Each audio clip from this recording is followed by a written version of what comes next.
So we're here at the home of Reginald Weekes, the creative, the dad. Let's go inside, check him out. Hey, how you doing, brother? How's it going? Good. Wow. Bounce. Whoa, goddamn. Whoa, goddamn. Whoa, whoa, whoa, whoa, whoa, whoa, goddamn.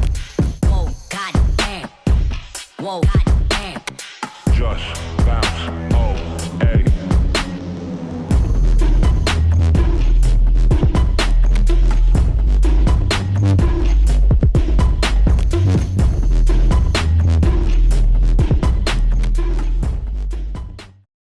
So this room right here, what do you call it? It was supposed to be the sitting room. As you see, it became like my creative space. I didn't have an office in the house, so I guess I need an office, but I rather develop things and sit, and so I kind of keep things that's like I've had or family things like the deer, where they belong to my grandfather that passed. We are here for another episode of Taste. I'm your host, Dewan Malik, and I'm here with a very special guest, also a friend. He is originally from New York, went to Hampton University. Some say the real HU, yes. Depends where you're from. He also went to film school and was a director. He's worked for many celebrities within the film industry. He's a creative. He's an interior designer.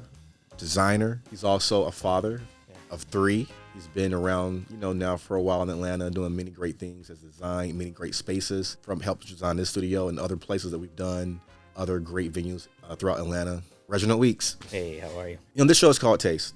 And the reason that we start this show is to talk to people who have taste in their perspective fields and people who have taste just in life in general.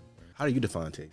I really think it's being able to see yourself, like recognize who you are, and basically kind of know yourself and kind of push that forward. Like if you've, no matter who you are, it's like you can see somebody from all different walks of life and, or into different things. And if they're able to recognize who they are, it doesn't matter size, shape, whatever, or even lifestyles at home or out of home. When they can bring that, like the inside, the outside all together, that's taste. When it comes to having taste, whether it's in cars or homes or design, do you think you need money to have taste? No. And do you think being around money helps give you taste? Absolutely not. I think there's like a general standard that people think like, quantifies taste. Right. You know what I mean? Like kind of like we all like a basic hamburger, and then somebody says, "Oh, with money, it's like a Wagyu beef burger is better than your regular burger." It's not always about the thing because it costs more. Right. It's actually better because you can go get grandma's burger and it tastes better. Exactly. It's just about, like I said, it's about cultivating what you have, how you put it together. Do you like to get inspired first and then work, or is it something you do at the same time? You work as you are inspired, as you create? If it's not perfect, as soon as I start doing it, then I like let it go for a long time. Oh, wow. Okay. So that's why I'll keep coming back to it like over and over and over, like for years, till finally I have to kind of force myself to, like with the Black Father's Day. Right. I had to just force myself to say it, because otherwise, like I told you last year I was going to do it, and I was going to plan the event and everything, and because it wasn't perfect, I didn't do it. The newer creatives don't care, just put it out. It won't be perfect to get millions of views, for those of us who kind of actually beforehand are so used to it's not perfect, you're not supposed to put it out, not supposed to. Yeah, that's the thing, and I see how they're getting more traction and getting more things done quicker because they're more in the do and less in the quality or the fix, other thing. And I'm older, so it's like, and I've been around for a long time in this game. Right. And so for me, it used to be you don't put something out there. I mean, the smallest, a t-shirt, a sweatshirt, unless it was something you put your stamp on. I was told, they're like, well, he is one of the top interior designers in Atlanta. After I got to know you, I found out you went to film school. And I was like, wait, hold up? You went to film school and used to, direct. I wanted to know, did you start wanting to be a director first, or did you start wanting to design spaces first? It all started, I really wanted to be Spike Lee first. Okay. Because at that time, this is like high school time. Okay. And I saw that when I was like the whole film and then culture. Because now we have this word culture, and it means so much different. Like people do things for the culture and bring. Right. But back then, it was like I could explore on film all of those things because I was like, oh, I'm going to make the clothes. I'm going to design the set. I'm going to take the picture. I'm going to do the camera. I was coming at it from like my mind and all the things I was wanting to do. I was thinking that that's what Spike was doing. I didn't understand it until I got older.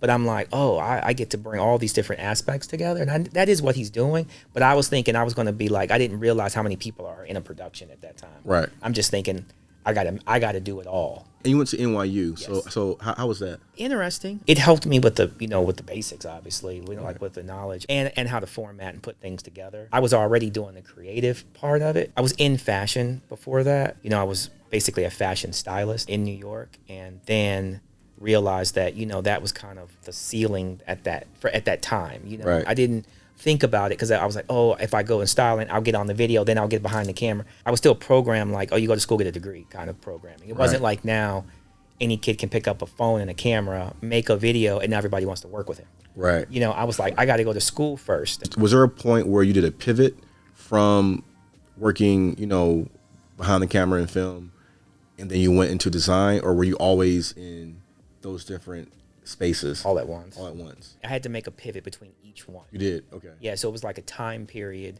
of doing that solid, like all or nothing. Years have gone by, so I do them all at once now.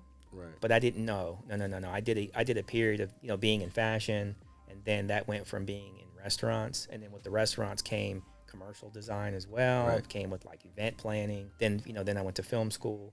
Film school was videos, commercials, TV spots, all that stuff. Right. Like when my wife got pregnant, I quit because I was on tours. I was out on tours filming at that time, and it was like living between New York, Atlanta, and LA. I was like bouncing back and forth. Some people ask me, well, how are you able to bounce from you're writing and you're shooting, but then you're doing real estate development, and then you maybe are designing a car. They ask me, how can I rotate between the three? Where for me, I feel like it's the same creative type of process in the sense that I'm being creative, but just in a different platform, different capacity. Mm-hmm. So I'm not really. To me, it all makes sense. I'm able to make it make sense. Mm-hmm. Did you compartmentalize it, or for you, are you just an artist where it's like an open platform, and for no matter what it is, whether you're designing something, whether it's fashion, whether it's rooms, or properties. I see what you're saying, and that's the hardest question to answer because people ask me all the like, what do you do? Right. That it like every time I hear those words, it like hurts because I'm like, right, because I don't have an answer, and I always, and still to this point, I'm like, I don't know, because like you said, and I don't look at it like they're separate. Okay, so for example, right now I'm doing like some homes for you and some homes for this lady in Bucket. I have to like flip the page on my screen on my computer and then look for items or ideas and stuff like that, or whatever I'm going to put into them. But, the same way I was showing you like the sweatshirt I designed, I just flip it over, I do the design, and then, I'm doing another thing. Right. So I don't really look at it like it's one open thing because it does have to have like its own, I guess, business platform. Right. For people to because everybody can't get it. Like, what am I calling you for? Right. You know what I mean? But it's funny because then, I pick up the phone and I have a buddy in New York who's like, oh, my brother's got this restaurant and we need help with our cocktails. I've won awards for mixology. I'm like, give me a minute. What are you looking for? And I ask them a couple of questions, and then I come back with some ideas. They say yes or no, and I say, well, let's put some things together. You know what I mean? So I'm like an old school, like turn the knob TV. Yeah. I'm just flipping from channel to channel to back and back. Like, this is like a sample sweatshirt. This is going to be the logo. Some of these items are going to change. Like I said, this is just a real rough sample. This is going to be the new logo here, and then the wording is Father of the World, and then our symbol is here on the sleeve. Okay. Yeah. It's an African symbol. It means protection, and it means like protection from God. Mm-hmm. It's supposed to mean like the tree of God. I'm a father, so like in my family, I would be like the tree of God. I'd be the protection over my family. So that's kind of the meaning behind it. Wow. Okay. Some new items. I'm doing these loungers. Right. You're not calling it a robe. It's not a robe. It's a father loungewear. Yes, this is lounge. Okay. This is loungewear with the terry line. That's cool. Yeah, definitely. Yeah, you can tie it up. It's got some cool pockets here. It's also got a dry pocket. Okay. So if you have your phone, other items, I don't condone anything. Whatever you want to put in there, but you can zip it up. So if you're near water or a pool, see what I mean? Like things don't get wet. Yeah, it's pretty cool. And then it has on the back, you have a little pocket. Now you can use it as a bottle pocket. Like if you have your beer, you want to just sit it down for a second. But I usually use it for my cigar holder. So I put my cigars back there, and then my lighter, I don't want to get wet, so I put my lighter in my dry pocket. Right. They say that people who live in Atlanta, you never know what people do. That's one of the hardest things for me to balance and understand, because I can't ever answer. Because like you said, it just depends. I don't understand like from what aspect to answer back. A lot of times I say I'm just a creative director, because I look at it like, well, if I'm doing a renovation on a home, I am creatively directing this project. I think about it like that. And then I think of like, if it's something for my store online, I am creative directing that online as well. Right. If somebody calls me and says, hey, I need you to build this, like I know there's a smoke lounge over here. You know, I've done like 2 cigar lounges here in Atlanta. One, because I know the restaurant business inside and out, because my dad was a chef and I worked in restaurants for years, building restaurants. I think I built like 11 altogether, like from scratch. And, you know, and I not just build them where I'm like, know what to do, like going to school. With restaurants, I worked my way from dishwasher to general manager. So I know inside, outside, front house, back of the house. And then I also know the design aspect as well. So I do it all. And then as far as when I left the restaurant world and came back, I decided to just focus on building the bar side of it and not the whole restaurant. And that's when I got recognized by a lot of publications for my cocktails. Why is that? I'm just curious. Why just the bar side, not the food side?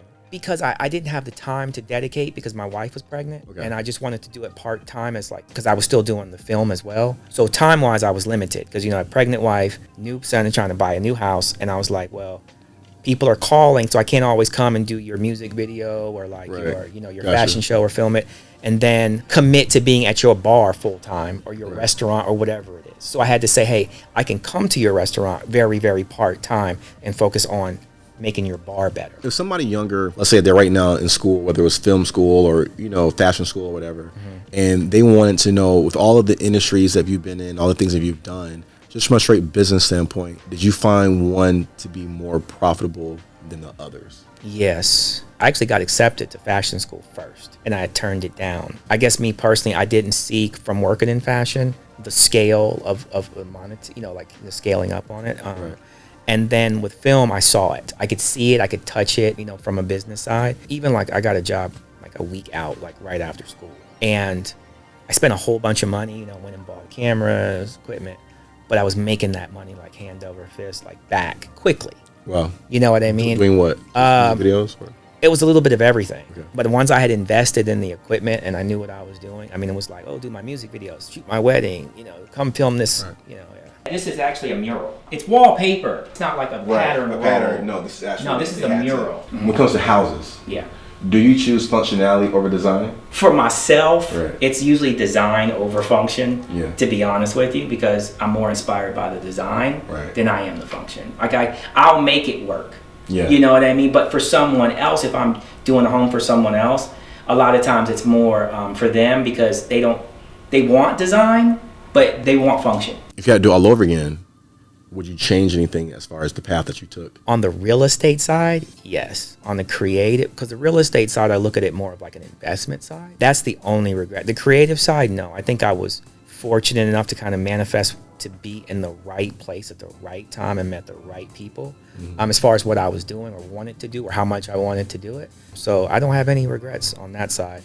I wish now, looking back, I would have had more of a mentor or had more knowledge toward it. You know, I thought I was doing the best I could at the time, and it seemed like I was doing great, because people were like, "Oh, you bought, you know, buy low, sell high, or manifest.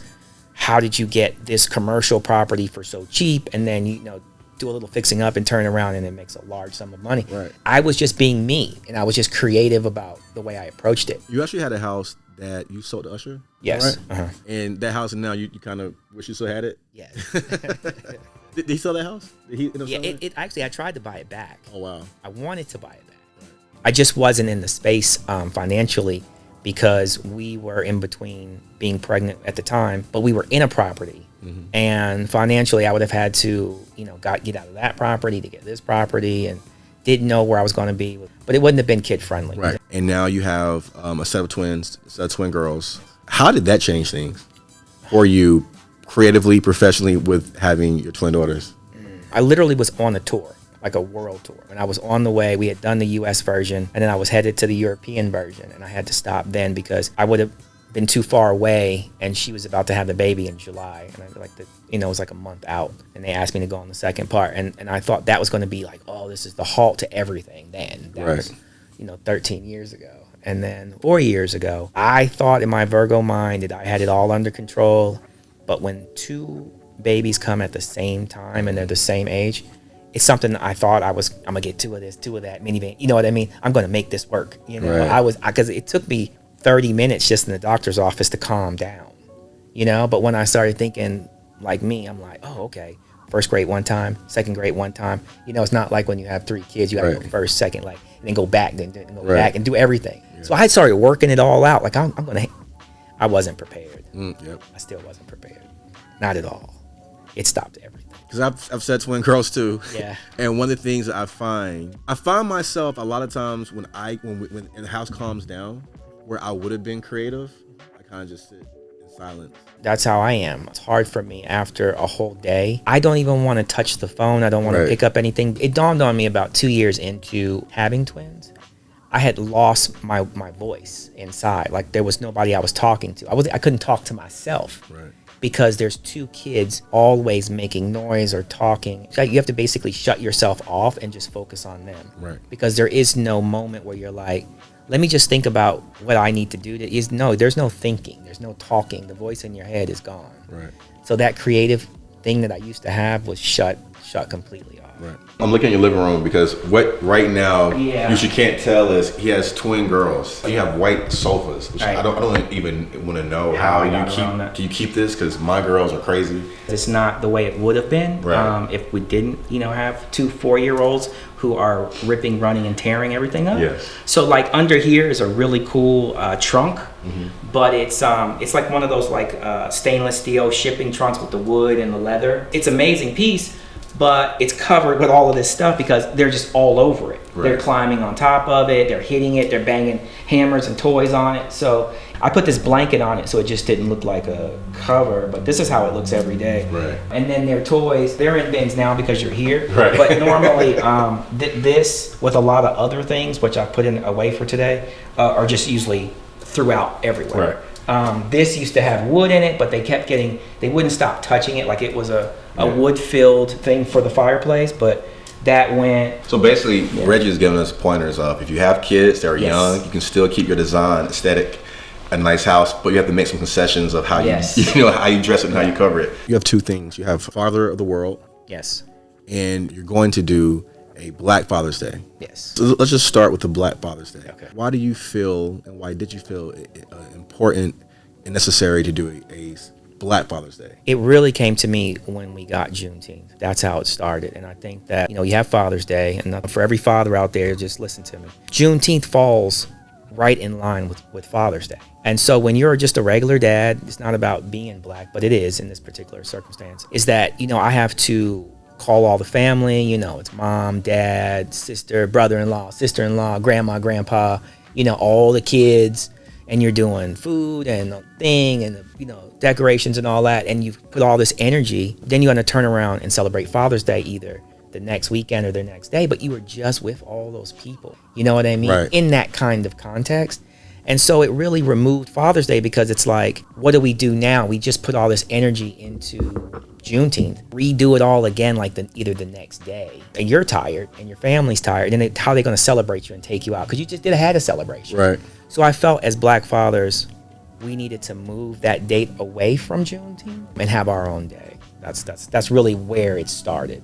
Now it's really become more about acknowledging the fact that the myth about us Right. is not real. And that was another part, and I'm glad I didn't do it years ago, because now that kind of gave me wings and kind of gave me some fuel because I knew it. When you say it, you're like spitting in the ocean because you're a Black father, but this whole context has been the way it's been forever. I mean, even we believe that it's like all these brothers are not doing the right thing, but like me and you and all the people around us, we're like, we don't see it at all. I'm up at 6, I'm at bed at 7 with kids all day and working Right. and providing, every day. I'm not a father who I go to work and then I come back. No, I'm with you in the morning when you wake up. I make you, like this, that, comb your hair, take you to school, pick you up. I'm there every single day with all of my kids. Why do you think black fathers get such a bad rap? I think it's just to break us down. I mean, I think it's just another tool to hold us back, keep us down, because anything you can get people to believe and get them,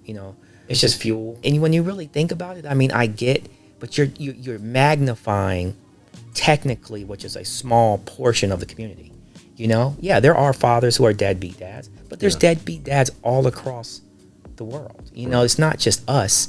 But when you can highlight, and say, oh, well, these people do crimes, but then you highlight one people that do crimes, it just seems as if like, well, if you're highlighting it, it seems like, oh, it's more of them than it is of them. Right. But everybody's doing crimes. It's like no one's perfect. Yeah. But to make this whole genre like that, the black father is absent, and now that we're finding out statistically, and that really, I'm telling you, that's really what helped it. That they're saying statistically it's just not true. When you look at the community as a whole, the stats also says, not to quote it exactly, it's gonna be any race. Whenever there's a two-parent household and a father in the home, things usually work out better. Oh, yes. For the children and whatever issues there are in the black community. A lot of people do attach it that's because the black father is not in the home. Single. But at the same time, one of the things that notion does not necessarily take account of, that doesn't mean the father's not around. Right. It just means that he's not in that home every day with that particular family. Sure. At the same time, but should we be on the campaign as well? Not just be black fathers, but if we're going to be fathers, that we should also be black husbands, or be husbands, period. That's hard, man, because I know so many good brothers who have gotten divorces, and because of that, can't be, but they're still good dads. Right. Seeing a mother and father together do produce, and I mean, I'm not a doctor, but I would think that would be correct. I would just hope that, what we can do is put our best foot forward and hopefully just be an example. And I hope that we could, by having a Black Father's Day, is really like, it's not a judgment or anything. If you are a dad, and it might be better for the child for you two not to be apart. Because sometimes it's more of a detriment for that son or daughter to grow up seeing you at odds every day.